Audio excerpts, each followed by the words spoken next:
Bueno, seguimos con el video número 6 del libro de Grau Martínez Meneguelos. Seguimos hablando de los factores de resiliencia para evitar el consumo de sustancias en niños y adolescentes y de esta manera cuidar y proteger la salud mental de los niños. Dice, se estudió que en la familia de padres drogadictos o alcohólicos se pueden observar que no siempre transmiten la adicción a sus hijos. ¿Qué factores influyen?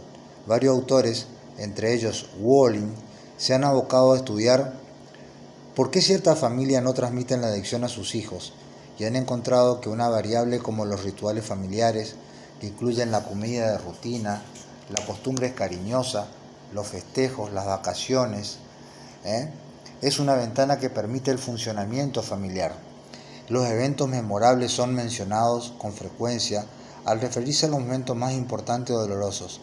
Así, observaron que las familias no transmitidoras de la adicción tenían especial cuidado en proteger sus rituales familiares, sus horas de comida, a pesar de los defectos disruptivos del alcohol, mientras que las familias deprivadas de ritos amenazaban la vulnerabilidad de sus hijos, destruyendo la formación de su identidad en los rituales cotidianos. Más aún, los hijos de las familias protectoras de los rituales eran menos proclives a repetir el alcoholismo en sus familias, formadoras con posterioridad, y continuaban defendiendo sus ritos, mantenían relaciones más distantes con sus familias de origen, se visitaban con menos frecuencia y elegían cónyuges de familia estrictamente no alcohólicas. En realidad, la vida, las experiencias adversas, ¿están o no distribuidas al azar? Definitivamente no. Hay niños expuestos a muchísimos más riesgos que otros. Estas experiencias pueden desencadenar en el futuro más problemas. Los niños con trastornos de conducta tendrán en el futuro más posibilidades de desempleo y un mayor índice de divorcio. Sin embargo, Reuter muestra en sus observaciones los factores protectores derivados de la capacidad, dice, de planear y de prever, de relacionar la causa con el efecto, que hacen que los niños sientan que tienen una intervención activa que pueden influir sobre las consecuencias. Los niños institucionalizados se sentían a merced del destino, o sea, los chicos que estaban en orfanatos, por ejemplo, y no eran capaces posteriormente de enfrentar los desafíos de la vida. En las instituciones van adquiriendo la convicción de que otros, o simplemente el destino, toman las decisiones e influyen.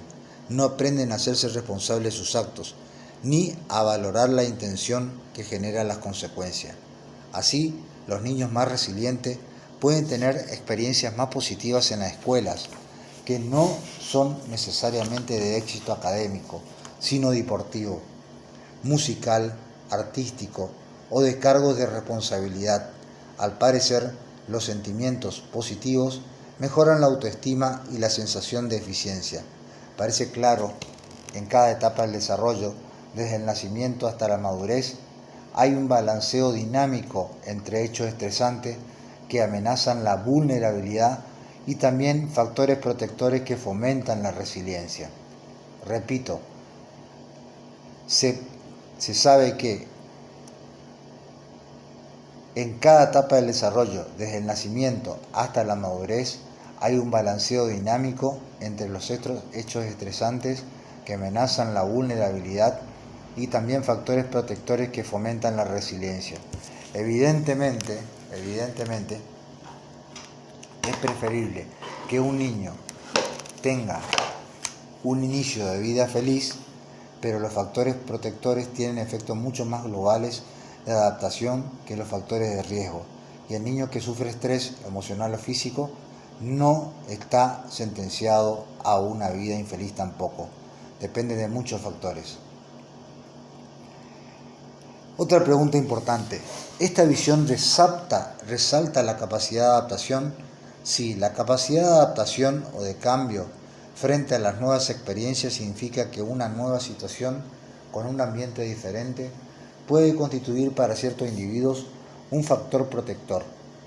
Para los médicos y profesionales que se enfrentan con pacientes que refieren una situación como estresante, hay que recordar que cada uno percibe la situación en forma diferente. Por ejemplo, el exceso de trabajo puede ser para una persona un factor de estrés, mientras que para otra puede ser un reconocimiento a su potencia o a su cualidad y apoyar su autoestima y eficiencia.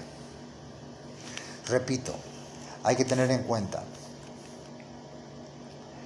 que hay que recordar que cada uno percibe las situaciones de forma diferente. Por ejemplo, dice, el exceso de trabajo puede ser para una persona un factor de estrés, mientras que para otra, por ejemplo, puede ser un reconocimiento a sus potencialidades o cualidades y apoyar su autoestima y eficiencia. ¿En qué forma influyen los padres o adultos a cargo de los niños en el desarrollo de niños resilientes? La capacidad de los padres y de otras personas que cuidan a los niños para responder a determinadas situaciones y la forma en que los ayudan a ellos a responder promueven la resiliencia. Esto es lo que se ha denominado fuente de resiliencia. Resumiendo en 4 palabras claves: tengo, soy, estoy y puedo. Repito, tengo, soy, estoy y puedo. Si el niño incorpora las siguientes aseveraciones, tendrá una base para la resiliencia en la vida futura. Estas aseveraciones se pueden adaptar según la edad del niño. Primero, tengo personas a mi alrededor en quienes confío y me quieren incondicionalmente. Tengo personas que me ponen límites para que aprenda a evitar los peligros y los problemas. Tengo personas que por medio de su conducta me muestran la forma correcta de proceder. Tengo personas que quieren que aprendan a desenvolverme solo. Tengo personas que me ayudan cuando estoy enfermo o en peligro o cuando necesito aprender. Soy una persona por la que otros sienten aprecio y cariño. Soy feliz cuando hago algo bueno por los demás y les demuestro mi afecto. Soy respetuoso de mí mismo y de los demás. Estoy dispuesto a hacerme responsable de mis actos. Estoy seguro de que todo saldrá bien. Puedo hablar sobre las cosas que me asustan o me inquietan. Puedo buscar la manera de resolver mis problemas. Puedo controlarme cuando tengo ganas de hacer algo peligroso o que no está bien. Puedo buscar el momento apropiado para hablar con alguien o actuar. Puedo encontrar a alguien que me ayude cuando lo necesito. ¿Podría dar un ejemplo basado en la experiencia? Bueno, ¿qué se entiende por el modelo de desafío Challenger Model? Son las posibilidades de desarrollo sano en los grupos de riesgo, argumentando que los niños no son tan afectados, por ejemplo, por una conducta determinada de los padres, actitud o diagnóstico, sino más bien por su propia impresión subjetiva del problema. El investigador Judge Kagan lo describe así: el efecto de una experiencia emocionante significativa como la de un padre ausente prolongadamente o un divorcio difícil va a depender de cómo el niño interpreta el evento, no importando cuán traumática es la situación en sí. Así el niño es desafiado a crear fortaleza o resiliencia en vez de sucumbir y desarrollar patologías.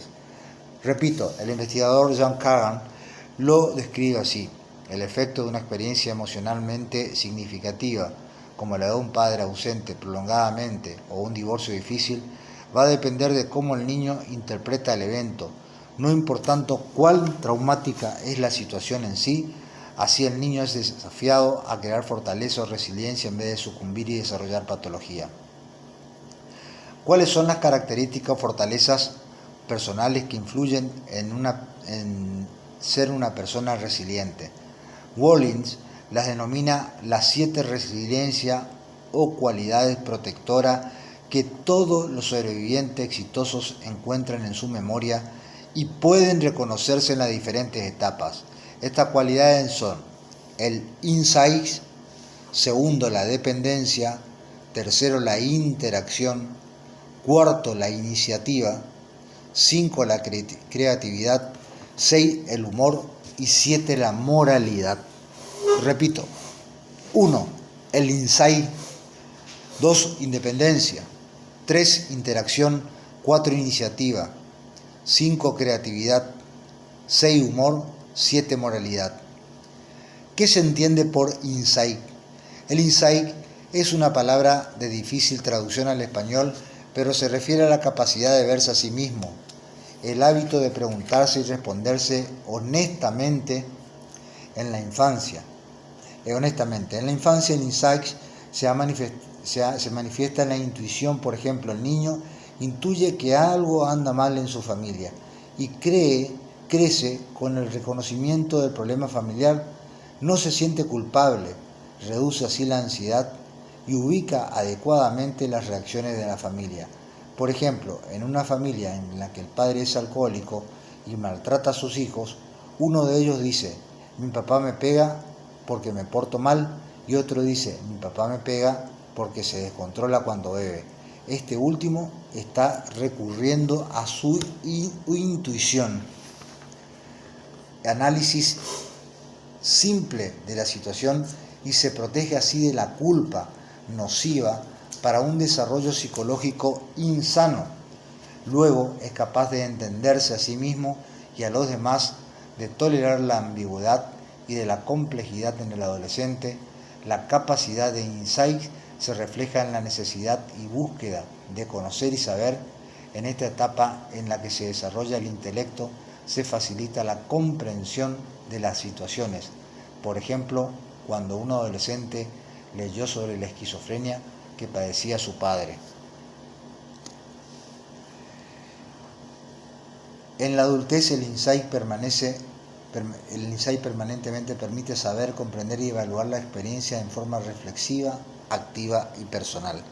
Dejamos este video aquí para seguir hablando de los mecanismos de resiliencia de los niños y evitar así el deterioro de su salud mental.